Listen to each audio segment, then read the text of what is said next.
Shalom, kita hari-hari ini memasuki sebuah tahun yang luar biasa. Tahun 2022, tahun Unity, tahun keajaiban, tahun berkat. Selamat sekali lagi tahun baru, dan saya percaya semangat baru buat semua karyawan, buat semua orang-orang yang selalu ada di dalam Tuhan. Saya akan bacakan saudara bahwa tahun ini adalah tahun yang ajaib. Saudara, beberapa orang berkata ini tahun ke-8. Tetapi saya berkata buat anak-anak Tuhan ini tahun kegenapan. Bahwa janji Tuhan untuk berkat, perlindungan, anugerah pasti digenapi. Beberapa orang berkata ini tahun resesi. Tetapi saya percaya buat anak Tuhan ini tahun resepsi. Tahun dimana kita berpesta kasih karunia, berpesta anugerah, berpesta berkat, berpesta keajaiban. Juga orang berkata ini tahun krisis. Tetapi saya mau berkata buat kita tahun Kristus. Kristus harus nyata dalam hidup kita. Kristus harus dipancarkan lewat kasih, lewat perkataan, lewat perbuatan kita. Ini juga orang berkata tahun kengerian. Tetapi saya berkata ini tahun pengertian. Pada waktu kita mengerti waktu dan masa, kita mengerti hati Tuhan, kita mengerti apa yang harus dilakukan, maka kita akan melewati tahun 2022 sebagai tahun kemuliaan. Saudara, saya akan ambil satu ayat. Yesaya 49 ayat 2. Ia telah membuat mulutku sebagai pedang yang tajam, dan membuat aku berlindung dalam naungan tangannya. Ia telah membuat aku menjadi anak panah yang runcing, dan menyembunyikan aku dalam tabung panahnya. Ada dua hal tahun ini. Yang pertama, mari pakai mulut kita, karena itu kehendak Tuhan, sebagai pedang yang tajam. Bukan untuk menyakiti, bukan untuk menyinggung orang lain, tetapi yang pertama untuk mengalahkan iblis. Pada waktu kita setiap hari berdoa di dalam nama Tuhan Yesus, kami usir segala kuasa kegelapan, kami usir roh-roh yang membuat kami patah semangat, sakit, penyakit, mengusir semua kecelakaan, maka iblis akan lari dari hidup kita. Dan pada waktu kita melihat iblis lari, hidup kita akan jauh lebih baik. Mungkin itu cuma 1 menit berdoa, mulut kita sebagai pedang yang tajam, tetapi iblis akan lari. Karena Alkitab berkata, tunduklah kepada Allah dan usirlah iblis dari hidupmu. Yang kedua, saudara, pedang yang tajam. Apa ini artinya? Mari kita mengeksekusi. Ada banyak hal-hal yang mungkin sudah lama tidak kita eksekusi. Misalnya mungkin pekerjaan yang tertunda. Mungkin saudara kita sudah lama ya tidak memuji-muji Tuhan, dan kita secara online beribadah sehingga kita tidak sungguh-sungguh menyembah, berteriak, memuji Tuhan. Dan Alkitab berkata bahwa pujian dan penyembahan mendatangkan berkat. Pujian dan penyembahan itu bahkan mengalahkan binatang itu.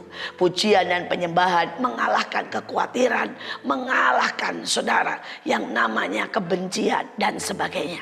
Mari kita mengeksekusi. Saya ingat ibu saya. Ibu saya adalah orang yang tidak pernah berkata negatif secara langsung. Saudara, dan setiap kali kami tidak ada makanan, maka dia mulai menyanyi, saudara. Lagu yang paling suka dia nyanyikan adalah El Shaddai. Kalau pagi-pagi hari dia tiba-tiba teriak El Shaddai, El Shaddai, Allah Maha Besar. Saya tahu, saudara, saya tahu pasti bahwa tidak ada makanan, bahwa tidak ada uang untuk membeli makanan. Tetapi kalau dia mulai menyanyi dan dia mulai ajak kami untuk menyanyi, saya menjadi saksi hidup. Tuhan tidak pernah diam. Tiba-tiba nanti ada bel berbunyi, dan orang mengirimkan mie, orang mengirimkan nasi kuning, atau orang datang dan berkata, Bu, ini ada uang, tolong masakan, karena ibu saya juga punya catering. Saudara, dan setiap kali dia menyanyi El Shaddai, kami makan justru jauh lebih enak daripada kalau beliau tidak menyanyi El Shaddai. Karena saya tahu El Shaddai dari mulut ini tiba-tiba menjadi pedang yang tajam untuk mengeksekusi, mendatangkan berkat dari Tuhan. Saudara, yang kedua, contoh dan kesaksian yang kedua. Saya punya seorang teman, dan teman saya ini, saudara, dia tahu mulut adalah sumber berkat. Mulut adalah sumber untuk lobby. Mulut adalah sumber untuk bersaksi. Kemanapun dia pergi, saudara, Dia selalu menyapa orang dengan sangat ramah. Dia menyapa anak-anak dengan berkata, "Hai cantik, hai pandai." Saudara, dia seorang bisnismen. Tetapi saudara, dia selalu mengucapkan kata-kata yang ajaib untuk anak buahnya. "Diberkatilah engkau. Selamat pagi, engkau kerja dengan sangat baik. Terima kasih." Saudara, itu dia lakukan. Dan hari itu tiba-tiba dia menyapa tukang parkir. Dia berkata, "Terima kasih buat kerja keras, terima kasih buat lembur, terima kasih karena kau setia." Tiba-tiba tukang parkirnya berkata, "Pak, setiap malam ada orang-orang yang terus bekerja." Dia bilang, "Sampai jam berapa?" "Sampai jam 12, sampai jam 1. Dan dia langsung ke atas. Dia pengen sekali memberi reward buat orang-orang ini. Ternyata dia cek tidak ada laporannya. Dan dia mulai cari. Ternyata orang-orang ini tidak sedang, saudara, bekerja. Mereka sedang mencuri banyak hal. Mereka mencuri barang-barang. Mereka mencuri informasi. Mereka mencuri, saudara, data-data yang sangat penting. Saudara, dan itu semua terbongkar. Dan menghasilkan keajaiban. Dia bisa menutupi kerugian, kesalahfatalan, dan banyak hal yang negatif.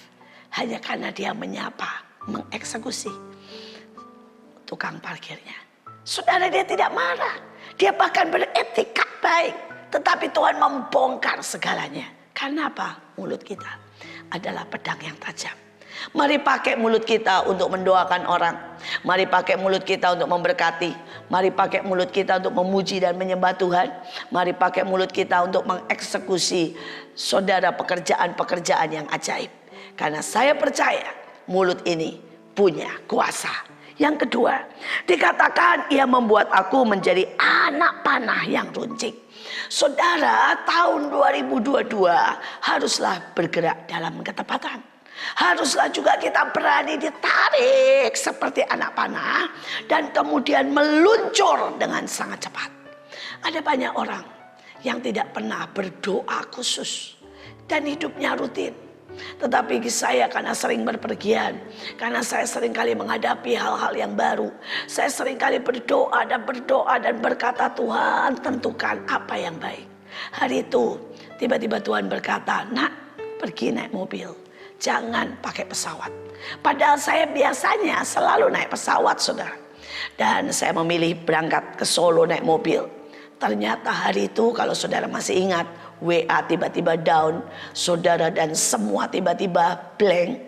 Dan satu, saudara, airport kacau balau. Semua penerbangan delay, beberapa bahkan dibatalkan. Kekacauan itu sampai orang harus gotong, saudara, kopernya. Karena bahkan yang namanya jalur untuk komputer, untuk saudara, koper tidak berjalan. Seandainya hari itu saya naik pesawat, saya tidak akan bisa KKR, semua akan gagal. Tapi karena saya naik mobil, saya tidur dengan enak, semuanya sampai di tempat dengan luar biasa. Mendengarkan Tuhan dalam ketepatan menghasilkan keberhasilan. Dan seringkali kita berpikir Tuhan tidak kita libatkan, karena bisnis adalah urusan kita. Tapi pada waktu kita mulai berdoa dalam bisnis, berdoa dalam keputusan, berdoa dalam sekolah, berdoa dalam hal apapun, kita akan melihat rencana Tuhan, tuntunan Tuhan, berkat Tuhan dalam kemuliaan. Dan kita akan melihat bahwa rencana manusia itu seringkali berbeda dengan rencana Tuhan. Ikuti rencana Tuhan, itu adalah best of the best. Saudara, tapi kata runcing dan anak panah artinya juga ditarik. Seberapa hari-hari ini kita mau ditarik? Mungkin ditambah lagi tanggung jawab dalam pekerjaan.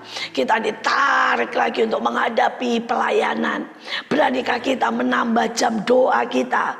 Beranikah kita menambah jam memuji menyembah? Beranikah kita menambah apapun, saudara, yang baik yang sudah kita lakukan? Itu artinya ditarik. Dan pada waktu kita ditarik, kita akan melihat kita meluncur lebih jauh. Seorang teman saya, dia mengambil keputusan di masa pandemik ini untuk setiap hari membagikan makanan. Saudara, dia kerja di rumah dan dia setiap hari mengambil saudara 20 pak dan membagikan makanan. Saudara, dia berkata, ini adalah sesuatu yang menarik iman saya karena sebenarnya keuangan kami pas-pasan. Tetapi pada waktu dia masak, dia mulai membagikan makanan. Saudara, tiba-tiba dia bertemu dengan begitu banyak hubungan yang baru. Dia mendapat relasi, dia mendapat kesempatan, dan ujungnya omset daripada apa yang dia kerjakan naik sampai 3-4 kali lipat. Dia berkata, Bu, kalau saya tidak pernah membagikan makanan, kalau saya tidak pernah berani untuk menarik lebih lagi, walaupun berarti ekonomi saya sepertinya harus dikorbankan lebih banyak pengeluaran, maka saya hari ini tidak melihat berkat Tuhan, tidak melihat kesempatan baru, tidak mendapat relasi baru. Beranikan dirimu ditarik, maka saudara akan melihat anugerah yang luar biasa. Saudara, ayat ini yang selanjutnya adalah Yesaya 49 ayat 9. Dikatakan untuk mengatakan kepada orang-orang terkurung, keluar, engkau telah dibebaskan. Dan kepada orang-orang yang ada dalam gelap, tampillah. Di sepanjang jalan mereka seperti domba yang tidak kekurangan rumput. Di segala bukit gundul tersedia rumput bagi mereka. Saudara, yang kedua yang saya mau katakan, kita butuh keluar. Keluar dari mana? Keluar dari kelemahan kita, keluar dari keterpurukan kita, keluar dari khawatir, keluar dari mungkin ketakutan kita. Tahun lalu mungkin ada banyak peristiwa negatif, kesedihan demi kesedihan. Seorang teman saya kehilangan suaminya tahun lalu, dan dia benar-benar terpuruk. Dia benar-benar merasa give up.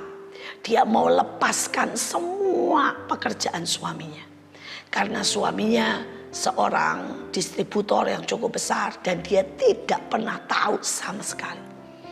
Dan pada saat itu dia benar-benar sedih dan sangat kehilangan. Tetapi ayat ini dengan sangat jelas berkata, keluar. Keluar dari keterpurukan, keluar dari kesedihan, engkau sudah dibebaskan. Saudara dan saya berkata, jangan menyerah, jangan tutup, tetapi mulai pelajari semuanya. Saudara, pada waktu dipelajari dia kaget sekali.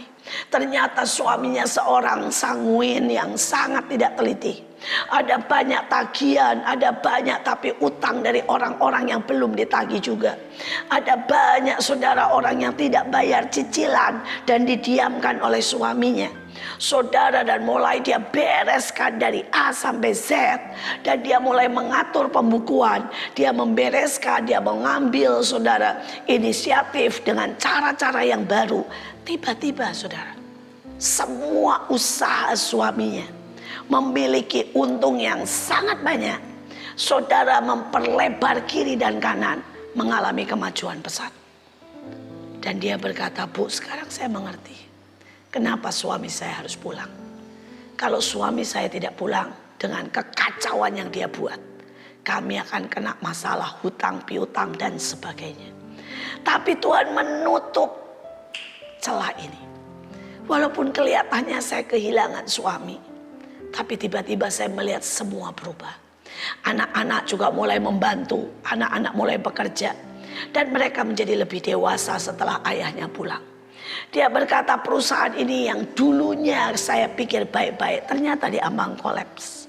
Tetapi pada waktu saya bereskan, ternyata perusahaan ini sangat-sangat punya prospek yang bagus. Sekali lagi, mari kita keluar dari setiap keadaan yang mungkin hari ini sedang membelenggu kita. Dan dikatakan, tampillah. Ada banyak anak Tuhan yang berkata, saya tidak bisa apa-apa, saya tidak punya apa-apa, saya tidak ada talenta. Tidak mungkin. Tuhan berkata, semua orang pasti punya talenta. Jadi mungkin ada talenta sebagai pendoa. Mungkin saudara dipanggil sebagai penginjil. Saudara bisa bersaksi kepada banyak orang. Tapi mungkin hal-hal yang kecil di dalam sebuah kebaktian, sebuah kekristenan, sebuah acara, sebuah perusahaan. Seringkali kita berfokus kepada pekerjaan yang besar. Tapi selalu ada jutaan hal kecil, perkara kecil yang sangat menentukan. Di tempat saya saudara, CS itu adalah orang yang paling luar biasa. Mereka membuat sekolah kami selalu kelihatan bersih. Bahkan sampai beberapa orang berkata, bagaimana sekolah ini terus dan terus kelihatan sangat bersih. Semua toilet, semuanya kontrol setiap kali. Apakah lampu masih ada yang nyala. Dan itu merupakan penghematan yang luar biasa. Saudara, saya punya satpam. Dan itu menentukan. Ada banyak orang berpikir, cuma satpam. No. Satpam dari sebuah sekolah harus juga menggendong, membujuk anak-anak. Saudara, membuat anak-anak tidak lari-lari, tidak tertabrak, tidak keluar hari ini. Melatih mereka cuci tangan. Dan ada di dalam, saudara, keamanan. Itu hal kecil. Tetapi tanpa mereka, sekolah kami tidak bisa berjalan. Belum lagi, saudara, dengan orang-orang yang bagian fotokopi. Mungkin mereka kantin di sekolah. Itu hal kecil tapi sangat menentukan. Anak-anak sangat bahagia dengan makanan-makanan. Dan itu merupakan refreshing mereka. Mari hari ini, seberapa talenta kita tampil. Ayo tampil. Seberapa yang kau punya, ide-ide baru, tampilkan. Karena Tuhan ingin memberkati kita. Saya punya seorang teman. Dia bekas orang yang tidak baik di penjara. Saudara, dia kena narkoba. Maaf kata, dia juga pernah menjadi penjual seksual.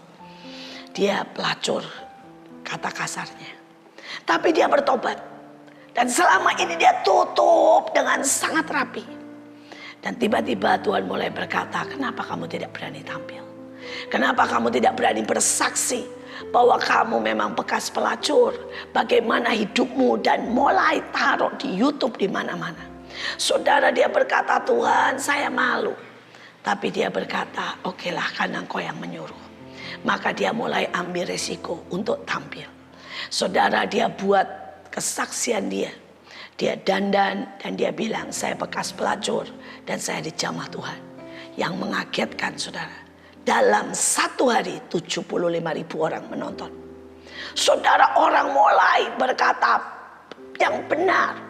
Mereka mengutuk, mereka juga memuji, mereka berdebat. Saudara, dari berbagai agama, mereka berkata melacur oke atau tidak. Wah, itu jadi ramai sekali. Dan makin ramai, makin heboh, makin oke. 75.000 orang. Dan itu baru satu konten. Itu baru satu tempat. Saudara, dan dia jawab dengan baik. Tiba-tiba saudara, diam-diam dia taruh mereka yang sangat serius. Dia taruh, saudara, nomor dia. Dan singkat cerita, lebih dari 500 orang terima Yesus, minta didoakan. Selama ini dia tutup. Tapi ternyata pada waktu tampil terjadi sesuatu yang ajaib. Mari, mungkin saudara punya makanan-makanan. Saudara, dan engkau mulai jual online. Saudara mungkin punya ide-ide baru. Teman saya jualan risoles. Cuma risoles, aneka risoles. Saudara, di online dan tiba-tiba booming. Sehari jualan 3.000 risoles, saudara. Sekali lagi, tampillah. Karena Tuhan mau memberkati kita. Tuhan mau membuat tahun ini menjadi tahun resepsi. Tahun Kristus menjadi nyata. Tahun kemuliaan. Tahun kebaikan. Tampil juga berarti pada waktu saudara kita ada masalah. Pada waktu tetangga kita mungkin mengalami kesulitan. Mari kita tampil. Hari itu saya bawa makanan banyak. Dan kemudian saya berkata kepada supir saya, tolong bagikan ke tetangga-tetanggamu. Dia berkata, Bu, saya makan sendiri juga bisa. Saya berkata, kamu tahu kamu bisa makan kapan saja. Tapi kali ini coba tampil. Bagikan ke tetangga-tetanggamu. Saudara, akhirnya di packing lagi dengan bagus sama dia. Dan dia ketok ke rumah tetangganya. Saudara, dan terjadi sesuatu yang ajaib. Dia nangis. Hanya terima 1 kotak bihun goreng. Nangis. Dia tanya, ada apa? Dia berkata, Bapak, saya kena PHK. Dan 2 hari ini kami benar-benar habis. Makanan habis. Uang habis. Saya sudah 2 hari tidak makan. Cuma anak saya saja yang makan Indomie. Saudara, dan dia bilang ini adalah makanan pertama yang kami terima. Dia nangis, saudara, dan kemudian sama supir saya akhirnya diberi lagi beberapa makanan yang lain. Dan dia berkata, Bu, ternyata ya hal yang sekecil itu bisa menolong banyak orang. Saya berdoa, mari berani tampil. Karena ada Tuhan, ada Kristus dalam hidupmu. Biarlah itu bersinar, menjadi garam dan terang dunia. Tahun 2022 adalah tahun krisis kata orang. Tapi biar itu jadi tahun Kristus. Tampil, nyatakan terangmu. Kemuliaan Tuhan harus bersinar lewat hidup kita. Biarlah orang melihat kebaikan Bapamu. Dan nama Tuhan dimuliakan. Tuhan Yesus memberkati.